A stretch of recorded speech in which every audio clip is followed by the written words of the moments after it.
Umfelandawonye wezinyunyana zeziSebenzi South African Federation of Trade Unions uyasihlaba isiphakamiso esiqhamuke ne-EFF sokuthi kuzofanele kulandwe labo ababeyizikhulu ze-Eskom phambilini uBrian Molefe noMatshela Koko emzamweni yokuxazulula inkinga yokucisha kogesi njengoba i-loadshedding sifinyelele esigabeni esiphezulu. Sixhumana bukhoma ke njengamanje nonguNobhala-Jikelele wenyunyana i-SAFTU Vavi Mnumzane Vavi sikubingelele sikwamukele endabeni emini-nje. Mangibingelele kuwena ngongithuba ngibingelele nasemakhaya.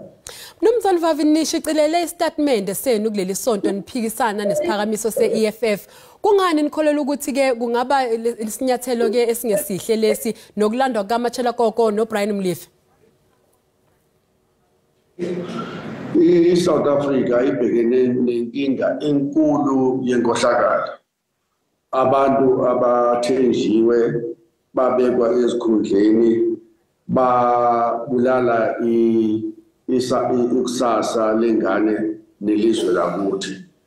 I-South Africa isibe ifikelele ekutheni ibe lelizwe lokuqala ehlabathini jikelele mawubheka i-report esenziwa i-Price Water Forbes abacwaningi bezincwadi behlabathi jikelele. Sikwindawo yokuqala emhlabeni jikelele malungana nenkohlakalo kwi-private sector.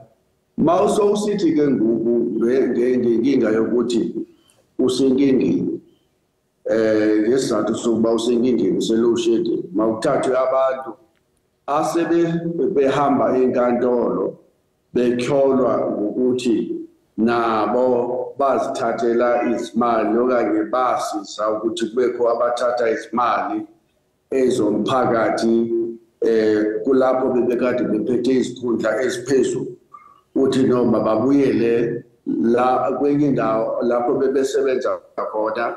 Sicabanga ukuthi wenza impazamo enkulu uzophinda ukhale kwawena ukuthi naw cha saze sathatha amasele enkukhu sathi mawagade inkukhu zethu, saze sayithatha amasela embuzi sathi sifuna ukuthi imbuzi zethu zande ngoba naku sisenkingeni yesomiso.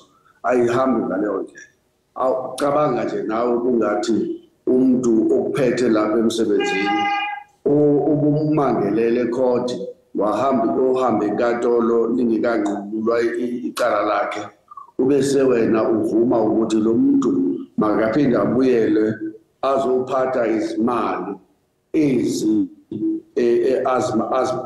ezibangele ukuthi makabe sinkantolo angeke isebenzele. Cabanga ukuthi njengomuntu wesimami ungathi umuntu awudlwengula lapha emsebenzini umangale ngempela aboshwe ahambe enkantolo abese yabuya futhi lo muntu athi yena usebenzisa iprinciple ethi not guilty until proven guilty enkantolo usenelungelo lokuthi makabuyele emsebenzini uzobhekana naye wena. Ingaba kuhlukumeza wena ukugcina uba ungayivumela okanye isizwe sakuthi singayivumela ba sisebenzise ngaleyo ndlela lento ithi not guilty until proven guilty. Siyala singabasebenzi abangenamachaphaza we-corruption kwathina simecaleni sithi ngeke ayinakwenzeka lonto leyo asiku. Mnumzane Vavi ngabe ninethemba elingakanani ngokuthi uhulumeni wenza konke okusemandleni akhe ukuxazulula lenkinga ikakhulukazi ngemva kokuqoka kangqongqoshe wezogesi uDokotela uRamokgopa? Yeke leyo asinalo ithemba likahulumende liphelile ukuthi ukhumbule phela ukuthi le nkinga sikuyo sibhekene nayo manje yaqala ngo-2007 sekuphele 15 years manje.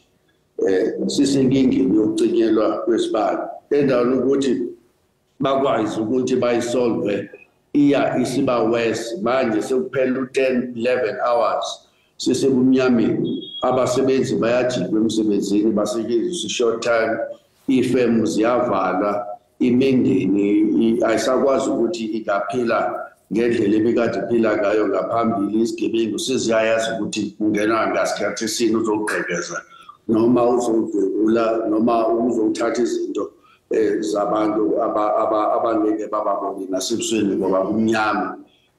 Cha, basixoxile uhulumeni wethu ubhatyazile ngale ndaba yokuthi kunominister obhekene ne-electricity. Indlalo nje kudlalwa ngathi ngoba nalo minister abakamniki ii-powers zakhe, awukabikho gazethi zokuba uwenza ntoni ngamandla wathathaphi, kuyadonsiswana uye ngale upresident ongenawo umgogodla akanawo umkholo ngale nguminister osisikhondla se-ANC kwedemandashi uminister of minerals and energy uthi ngeke ngikunike mina ezami ii-powers ngale komunye uminister we-public enterprises uBrian naye isikulu esikhulu se-ANC kuyadonsiswana nje akukhaphi yakhona.